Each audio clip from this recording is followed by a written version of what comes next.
मित्रों नमस्कार। अभी एक बात चल रही है जातिगत जनगणना की। ज्योतिष और भारत इस मामले में क्या कहता है इसकी मैं आपसे इसमें चर्चा करूंगा।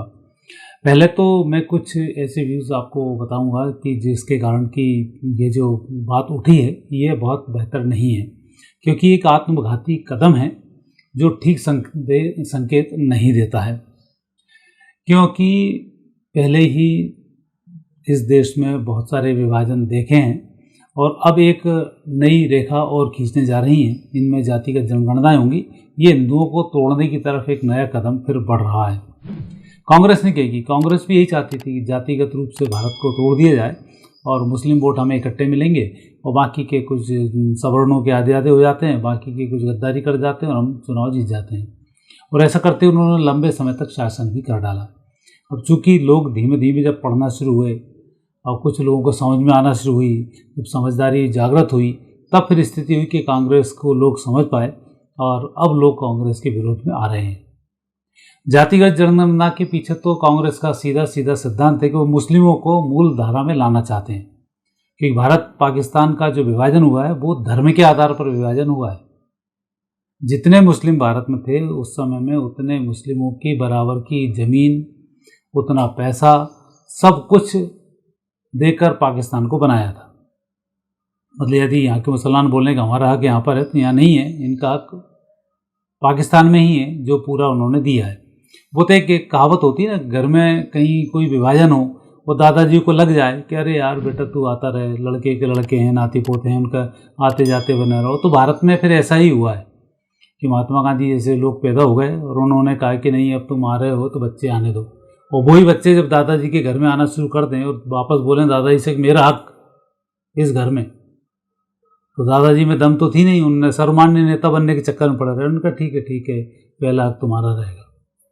तो एक विभाजन कर दिया, पूरा हक उन्हें दे दिया, उनके बच्चों को मोहब्बस पाला, फिर जो मोहब्बस पाले फिर उनको हक देने की बात आई। और चूंकि स्वार्थ बस हक कि आपको वोट मिलेंगे, राजनीति करेंगे और सब कुछ इटली में जमा कर देंगे, जितना हिसाब किताब होगा वो बाहर जाएगा। क्योंकि यहाँ जो पार्टियाँ रही वो भारतीय तो लोग रहे नहीं है। कांग्रेस में जितने नेता रहे सब इनके विदेश से संबंध रहे, इनके सारे पैसे वहाँ इकट्ठे हुए।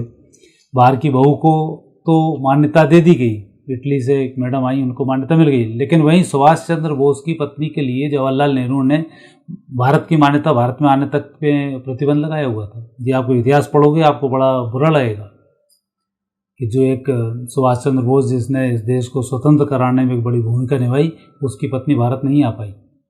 और एक यहाँ बैठे हुए थे, अब आपने देखा होगा किस तरह से इनका मिलना हुआ, और ये पहले इनकी बहू करती क्या थी ये भी आपको पता होगा।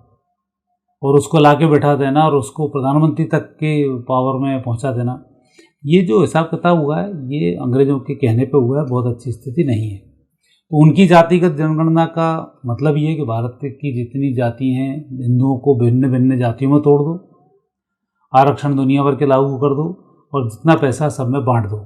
जैसे ही पैसा बटेगा आर्थिक स्थिति आपकी बिगड़ जाएगी। जैसा कि 2012 से पहले स्थिति थी, हमारे सैनिकों के पास जूते भी नहीं थे। डोकलाम जैसी जगह में रोड बनाने के लिए तर्क ये दिए जाते थे चीन वहाँ से हमारी रोड का इस्तेमाल करके देश में घुस जाएगा। ये ऊटपटांग तर्क होते थे। हमारे सैनिकों के सर काट लिए जाते थे। तर्क होता था कि मुस्लिम वोट हमारे हाथ से ना खिसक जाए। इतने सारे आतंकवादी पाकिस्तान से भेजे जाते थे सिर्फ इसी बेस पर कि हमें एक नया मुस्लिम राष्ट्र देश को बनाना है, तो उनकी व्यवस्थाएं चलती रही। उसमें जातिगत जनगणनाओं का बड़ा रोल रहा। अब वापस नया सऊफा फिर राहुल गांधी ने छोड़ा कि जातिगत जनगणनाएं कराई जाएं। कारण था कि मुस्लिमों पर एक अतिक्रमण तो कर लिया मुलायम सिंह यादव ने, दूसरा अतिक्रमण कर लिया था लालू प्रसाद यादव ने। जब ये इन दोनों पर अतिक्रमण हुआ और इनके हाथ से मुस्लिम वोट खिसका, तो फिर उत्तर प्रदेश में, बिहार में कांग्रेस के हाथ पैर फूलने शुरू हो गए। अब कांग्रेस वापस इन मुस्लिमों को इकट्ठा करने के लिए नाना प्रकार के काम कर रही है। और यही कारण था कि 2013 में वक्फ बोर्ड को इन्होंने बनाकर भारत को गुलाम बनाने के लिए उन्होंने एक नया रास्ता धीमे से प्रदान कर दिया था। अब स्थिति जातिगत जनगणना फिर आती है। 42 लाख के लगभग जातियाँ हैं इस देश में। 27% ओबीसी हैं, 21% SC ST हैं, बाकी की बहुत सारी जातियों में लाखों में कुछ हैं। तो अभी किस बेस पे क्या करना चाहेंगे? और सत्य तो ये होता है कि जब किसी व्यक्ति को कोई चीज़ तरस खा के दे दो तो वो उसको अपना अधिकार समझ बैठता है। अब आप क्या ओबीसी में से यादवों को निकाल पाएंगे? एससी में से मीणाओं को निकाल पाएंगे? कर ही नहीं पाएंगे, क्योंकि एक नया विद्रोह शुरू हो जाएगा और नए विद्रोह को और जन्म देने के लिए और जातिगत जनगणनाएं करके फिर एक नए रूप से सारी व्यवस्थाएं की जा रही हैं। तो ये संकेत तो बहुत अच्छे नहीं हैं। और भारत की कुंडली में भी यही, भारत के लोग ही नष्ट करेंगे। चर्चिल भी समझ चुका था कि भारत के लोग नष्ट करेंगे, इसलिए इनमें आग लगा के रखो, और वही आग लगाई रखी। वो इतने दिन तक कांग्रेस शासन कर पाई। अब जैसे तैसे लोग इकट्ठे होकर हिंदुत्व जागृत हुआ है, तो अब एक नया चौपा कि इनको जातियों में बांट दो, जातियों की जनगणनाएं करा लो, जातियों के आधार फिर आरक्षण प्रदान कर दो। जो आरक्षण अभी तक लागू था उस आरक्षण को ही सही तरह से नहीं कर पाए। आज भी एससी एसटियों में स्थिति है कि जो एससी वाला व्यक्ति आज मंत्री है उसका लड़का ही मंत्री है, बाकी लोग मंत्री नहीं बन पाए। जो एससी का पिता कलेक्टर है उसका बच्चा कलेक्टर है, दूसरे कलेक्टर पैदा नहीं हो पाए। तो उन्होंने गरीबों का हक उन्होंने खाना शुरू कर दिया। अब आप में इतनी दम नहीं है कि आप उनको हटा दो, क्योंकि आपके पास कोई नियम ही नहीं है। यादवों का एक इतना बड़ा बाहुल्य है जो बाकी ओबीसी का ही हक खा जाता है। राजस्थान में मीणा इतने ज़्यादा हैं कि वो अन्य एससीओं के जो कमज़ोर तबके हैं उनके हक आ जाते हैं, और उनको बढ़ाने का आपके पास कोई साधन ही नहीं है।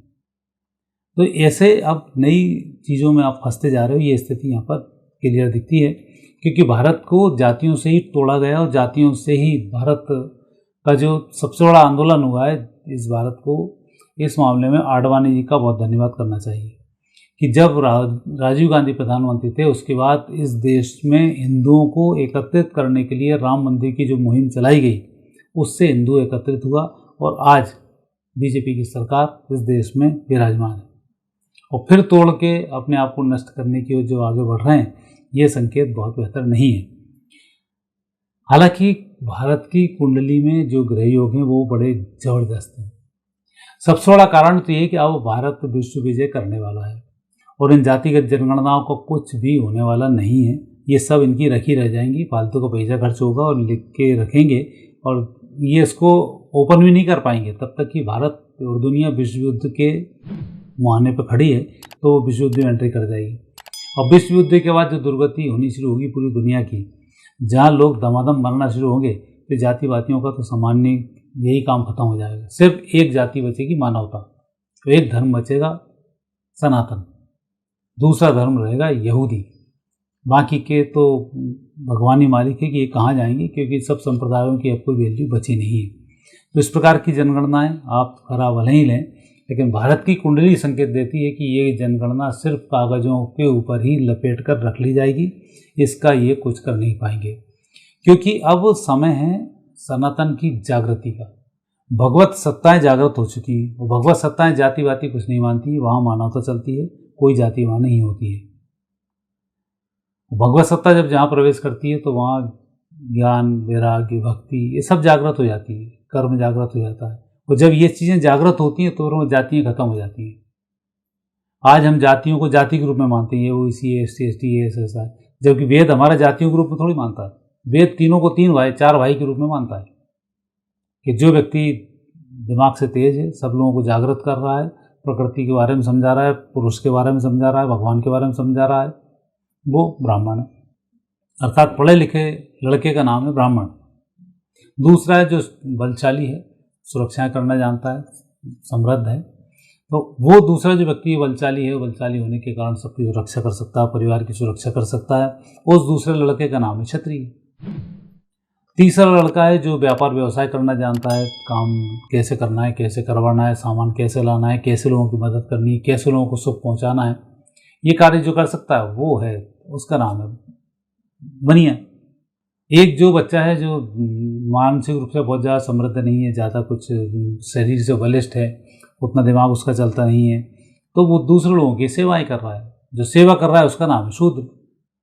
वेद बोलता है कि चारों बच्चों को एक साथ सायंकाल का भोजन करना चाहिए, ये वेद में लिखा हुआ है।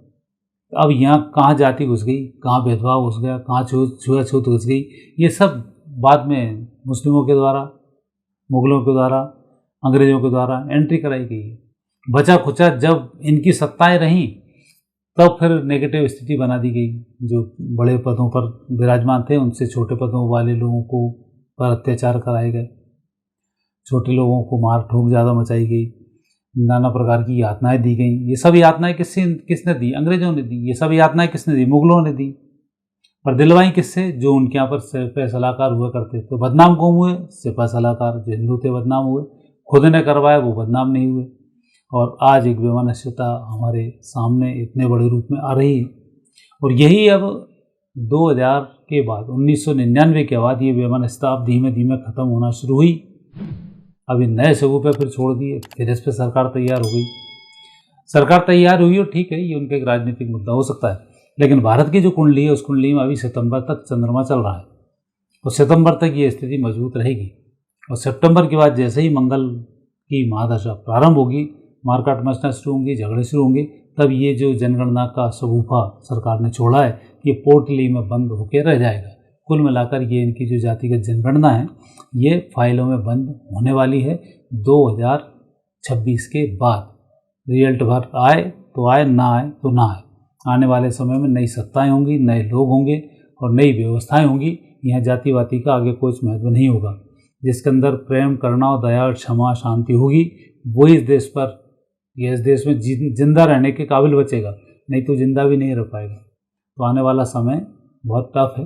तो आप इन जातिगत जनगणनाओं के चक्कर में बिल्कुल ना पड़ें। प्रेम, दया, करुणा, शांति, क्षमा, इन सबको जो मूल सिद्धांत हैं उनको आप उभारें, जिंदा रहना है तो, नहीं तो निपटना तो ही। तो आने वाला समय चाहे भविष्य पुराण ले लें, चाहे कल के अवतार की हम बात कर लें, और चाहे भविष्यवाणिका की बात कर लें, चाहे सूरदास जी की बात कर लें, सब ने संकेत दिए हैं कि 2032 तक नया भारत, नई दुनिया होगी और उस नई दुनिया में जो नए लोग होंगे वो भगवत सत्ता के लोग होंगे।